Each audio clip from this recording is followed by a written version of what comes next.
Yeah. I'm going to call Andrew Williams. Thank you, Mr. Chair. I take a call on the Consumer Law Reform Bill on behalf of New Zealand First. New Zealand First is supporting this legislation as we have through the other readings in this House. We're fully supportive of any measures that go towards protecting the New Zealand consumer and beefing up legislation to protect New Zealand citizens and residents. We do note that this is also bringing into line New Zealand consumer law with Australian consumer law, which also we are very supportive of, as so much of it, many of our transactions do cross the Tasman with so many goods and services going to and from both countries. Therefore, it is appropriate that our consumer laws very much do line up with theirs. I note, Mr. Chairman, however, that in the last week we passed another act in terms of covered bonds, where in this House we brought in a 10% covered bond regime for the Reserve Bank, whereas Australia had an 8% regime, and that we highlighted last week was an inconsistency. That why would New Zealand adopt a higher threshold than Australia? And in these areas, I think it would be far more advantageous for New Zealand to have far more alignment with many of Australia's laws rather than going on our own. In terms of this bill, it amends a number of acts: the Fair Trading Act 1986, the Consumer Guarantees Act, the Weights and Measures Act, the Carriage of Goods Act, the Sale of Goods Act, and the Second-Hand Dealers and Pawnbrokers Act. And it also repeals the Auctioneers Act, the Door-to-Door Sales Act 1967, the Lay-by Sales Act 1971, and the Unsolicited Goods and Services Act 1975. So quite a number of acts are either amended or repealed as a result of this consumer law reform bill.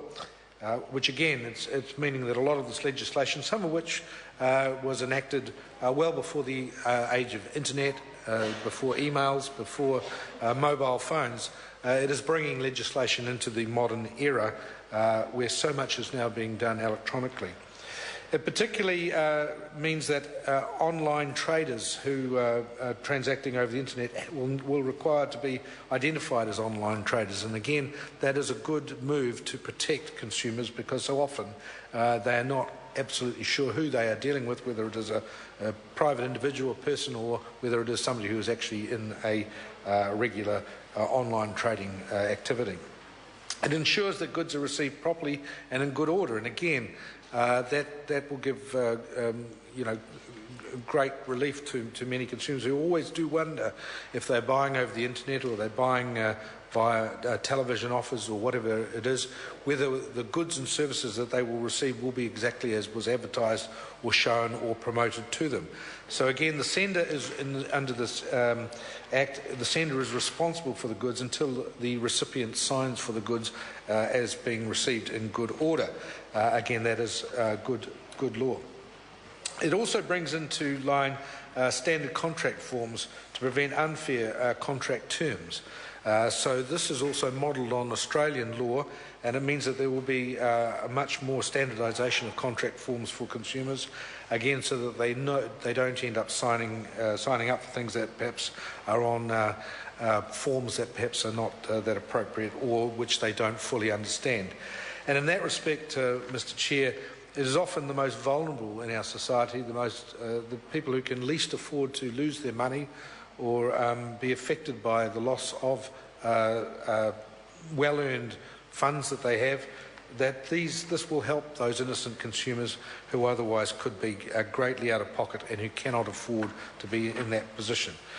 It is also pleasing, New Zealand First, it's pleasing to see that penalties will be increased in the case of individuals from $60,000 to $200,000, and in the case of companies and body corporates, etc., from $200,000 to $600,000. Again, it sends the right message that people who go into this area and who are operating unlawfully or certainly not honouring what they should be providing to consumers, then they do stand a much higher level of penalty for that. It also provides for more protection in terms of misleading representation, and again, often what we do see or what we do purchase, which we're not seeing or handling ourselves, and then you find that it is not how it was represented, that can be very, very disappointing and costly to consumers. So in terms of tidying up that whole area of false, Mr. Chair, in terms of tidying up all the false or misleading representation, again, it sends the right message that there will be greater protection for our people of New Zealand.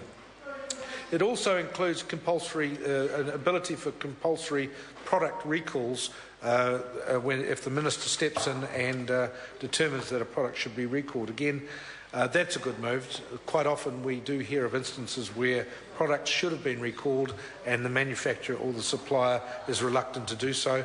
In this respect, it is good that there is greater ministerial powers to step in where consumers or the public are at risk, and to provide for compulsory product recalls where appropriate. So, Mr. Speaker, in closing, New Zealand First supports this. We think it's long overdue. We're disappointed that it first came into the House in February 2012 when the Minister was the Honourable Chris Tremaine. There's been one or two ministers, I think, in the seat since then. It is a shame that when this area of legislation that protect everyday New Zealanders, everyday citizens, has taken the best part of a year and a half to get to this stage of the committee stage, and then hopefully into the third reading.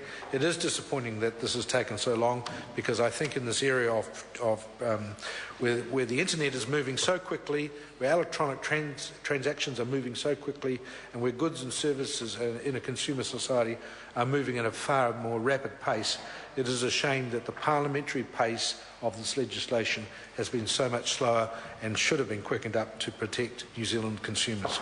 New Zealand First supports this legislation. I call Claire Curran. Thank you, Mr. Chair. I'd like to also echo what's being said tonight around this